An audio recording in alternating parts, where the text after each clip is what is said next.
students and welcome to our YouTube channel Rejoice Education। हम 10th standard CBSE के text book के first chapter पे हैं, अ letter to God. ये chapter लिया गया है फर्स्ट फ्लाइट वाले टेक्स्ट बुक से। चलिए देखते हैं, और ये चैप्टर लिखा गया है GL फ्लॉन्टीज़ ने। चलिए देखते हैं इस चैप्टर में क्या है। बिफोर यू रीड, दे से फेथ कैन मूव माउंटेन्स। अगर आप में किसी में ट्रस्ट हो तो वो माउंटेन्स भी हिला सकता है। But what should we put our faith in, लेकिन किसके ऊपर हम ट्रस्ट करें? This is the question this story dedicatedly poses.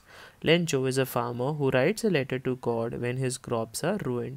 Lencho एक फार्मर है जो भगवान को लेटर लिखता है जब उसके क्रॉप्स खराब हो जाते हैं, asking for 100 pesos.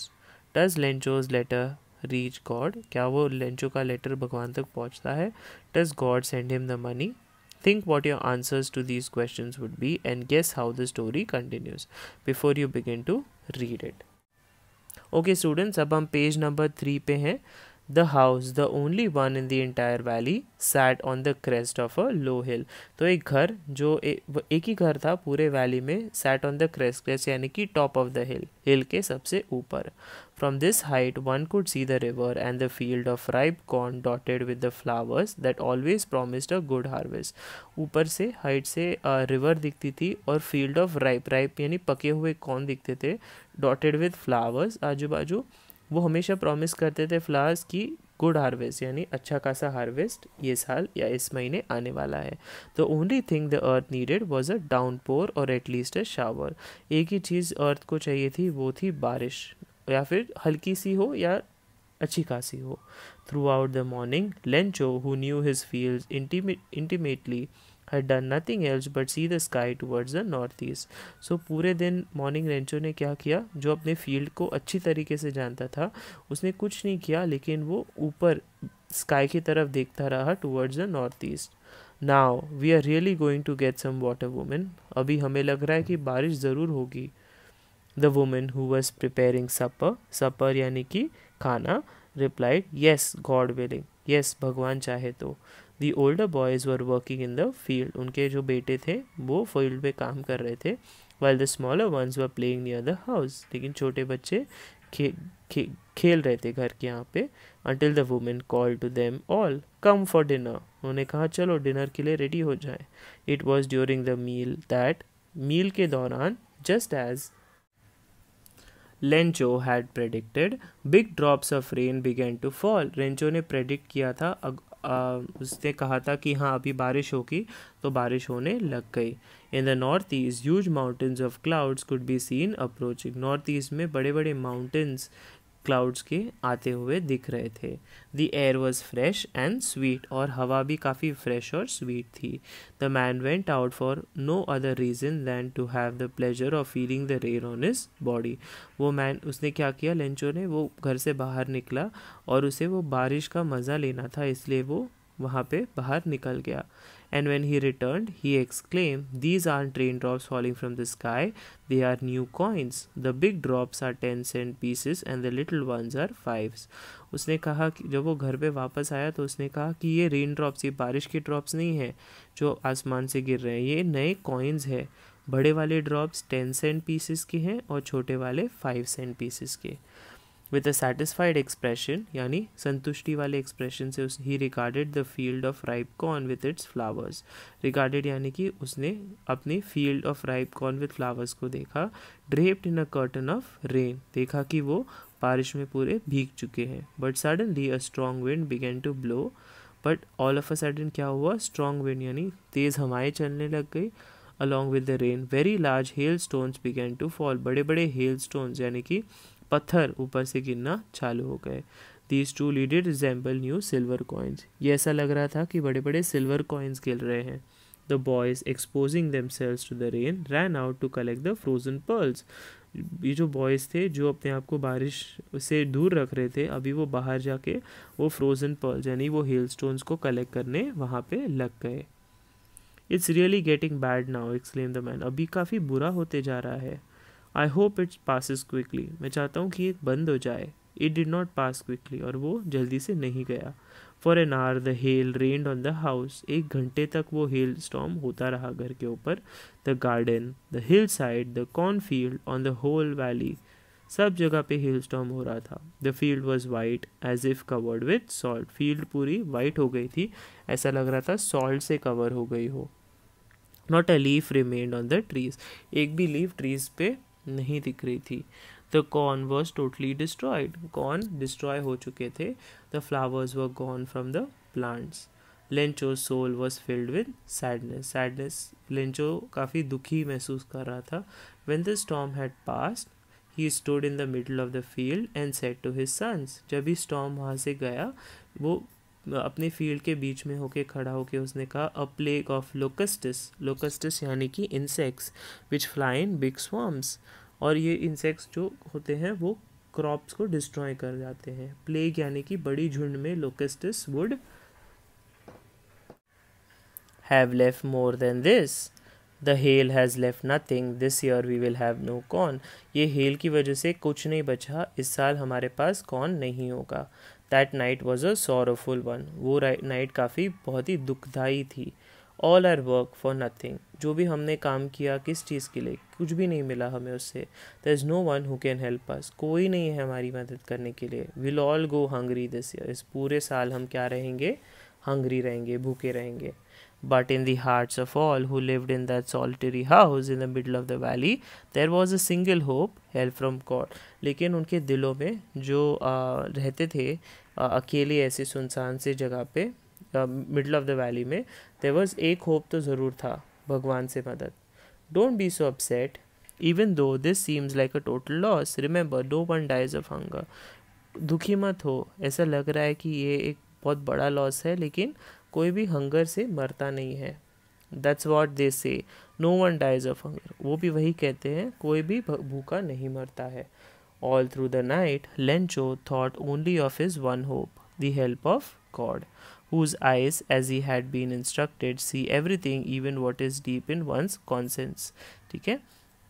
वो कहते हैं कि लेंचो वही सोचे थे पूरी रात कि भगवान से हमें मदद मिलेगी, जिनकी आँखों में उनको बताना नहीं पड़ता कि उनके भक्तों को क्या चाहिए. वो अंदर जो चल रहा है, कॉन्साइंस का मतलब है अपने अंदर जो चल रहा है वो भी वो पढ़ लेते हैं. Lencho was an ox of a man working like an animal in the field. Lencho बहुत मेहनत करते थे फील्ड पे, एनिमल की तरह काम करते थे. But still he knew how to write. But फिर भी उन्हें लिखना आता था.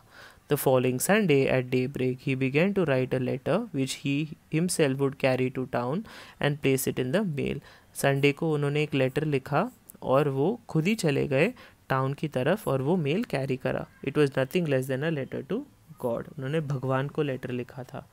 God, he wrote, if you don't help me, my family and I will go hungry this year. अगर आपने हमारी मदद नहीं की तो हमारी फैमिली भूखी रह जाएगी इस पूरे साल. I need 100 pesos in order to sow my field again and to live until the crop comes. मुझे 100 pesos की ज़रूरत पड़ेगी, यानी pesos यानी कि पैसा. In order to sow my field, मुझे वापस से फील्ड सो करना है और जब तक क्रॉप्स नहीं आते तब तक मुझे जीना है. ये hailstorm, because the hailstorm.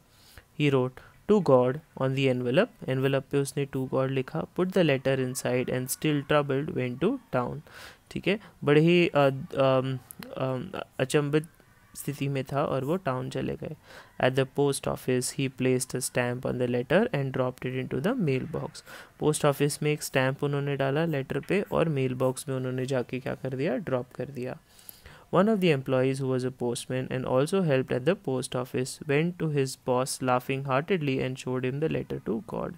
एक एम्प्लॉय जो एक पोस्टमैन भी था, जो पोस्ट ऑफिस में हेल्प करता था, वो अपने बॉस के पास गया लाफिंग हार्टेडली, यानी बहुत ही तेज़ी से हंस रहा था और वो लेटर उन्होंने दिखाया. Never in his career as a postman had he known that address. कभी भी उनके करियर में, पोस्टमैन वाले करियर में, उन्होंने कभी वो एड्रेस नहीं पढ़ा था. The post master, a fat amiable, amiable का मतलब है friendly, a fat amiable fellow also broke out laughing. वो भी हंसते लग गया. But almost immediately he turned serious and tapping the letter on his desk commented, "What faith! I wish I had the faith of the man who wrote this letter starting up a correspondence with God." ठीक है। वो हंसने के बाद थोड़े serious हो गए और उन्होंने अपने डेस्क को अपने लेटर को डेस्क पे रखा और कहा, क्या फेथ है इनका। आई विश मेरे पास भी ऐसा फेथ होता जैसे इस इंसान के पास है जिसने इस लेटर को लिखा है, सीधा भगवान को लिखा है। So in order not to shake the writer's faith in God, the post master came up with an idea. तो उनको पोस्ट मास्टर को लगा कि चलो अभी इनका फेथ को पूरा करते हैं। तो एक आइडिया उनके दिमाग में आया, आंसर द लेटर। उसने कहा आंसर करो इस लेटर को। But when he opened it, it was evident that to answer it he needed something more than goodwill, ink and paper. ठीक है, जब उसने ओपन किया उस लेटर को, इस पे एविडेंट था कि आंसर करने के पहले उनको और भी कुछ चीज़ें ज़रूरी थी, गुडविल, इंक एंड पेपर से। But he stuck to his resolution, लेकिन उन्होंने सोचा नहीं, इसका कुछ ना कुछ करना होगा। He asked for money from his employees, he himself give part of his salary and several friends of his were obliged to give something for an act of charity. ठीक है, तो उन्होंने खुद ने पैसे मांगे थे अपने एम्प्लॉय से, उन्होंने अपनी खुद की सैलरी दी थी अपने एम्प्लॉय को और बहुत सारे फ्रेंड्स को, और एक्ट ऑफ चैरिटी यानी चैरिटी भी उन्होंने काफ़ी करी थी। It was impossible for him to gather together the 100 pesos, और काफ़ी मुश्किल था उनको गैदर करना 100 pesos। So he was able to send the farmer only a little more than half, तो वो सिर्फ फार्मर को थोड़े से ज़्यादा ही बेच पाए। He put the money in an envelope addressing to Lencho and with it a letter containing only a single word as a signature cord. उन्होंने वो पैसे उस एनवेलप में डाले और लेंचो को वो लेटर लिखा और उस लेटर में सिर्फ एक सिंगल वर्ड लिखा उन्होंने सिग्नेचर में, गॉड यानी भगवान। The following Sunday, Lencho came a bit early than usual to ask if there was a letter for him. ठीक है, तो अगले दिन जब लेंचो संडे को आए तब उन्होंने देखा कि क्या उनके लिए कोई लेटर आया है या नहीं। It was the postman himself who handed the letter to him, while the postmaster, experiencing the contentment of a man who had performed a good deed, looked on from his office. ठीक है, तो ये जो postman ने वो letter उनको दे दिया और जब पोस्ट मास्टर ये एक्सपीरियंस कर रहा था, देख रहा था, और उनके मन में संतुष्टि हो रही थी क्योंकि उन्होंने क्या किया था, एक अच्छा काम किया था, और वो अपने ऑफिस से उनकी तरफ देख रहे थे। Lencho showed not the slightest surprise on seeing the money. Lencho ने थोड़ा भी सरप्राइज यानी अचंभित नहीं हुआ वो पैसे देख के। सच वॉज हिज कॉन्फिडेंस, उनको काफ़ी कॉन्फिडेंस था। But he became very angry when he counted the money, लेकिन वो काफ़ी गुस्सा हो गया क्योंकि जब उन्होंने पैसे गिने। God could not have made a mistake, भगवान ने कोई मिस्टेक नहीं की होगी। Nor could he have denied Lencho what he had requested, या फिर उन्होंने कभी कुछ लेंचो ने जो मांगा है उसे वो पूरा करते ही रहते हैं, तो अभी क्यों नहीं कर रहे। Immediately Lencho went up the window to ask for paper and ink, immediately Lencho ऊपर गए विंडो की तरफ और उन्होंने पेपर और इंक मांगा। On the public writing table he started to write, public जो सार्वजनिक राइटिंग टेबल है वहाँ पे जाके वो लिखना चालू हो गए। With much wrinkling of his brow, ठीक है, व्रिंकलिंग यानी कि cause the effort he had to make to express his ideas, तो काफ़ी ज़्यादा डिस्टर्ब थे कि इतने कम पैसे क्यों आए। ठीक है, और इस वजह से उनको काफ़ी मेहनत करनी पड़ी अपने आइडियाज़ को एक्सप्रेस यानी बताने की। When he finished he went to the window to buy a stamp, जब उनका कंप्लीट हो गया तब वो विंडो की तरफ गए स्टैम्प खरीदने के लिए, विच ही लिक्ड, जो उन्होंने लिख किया, and then affix to the envelope, affix यानी चिपका देना, टू द एनवेलप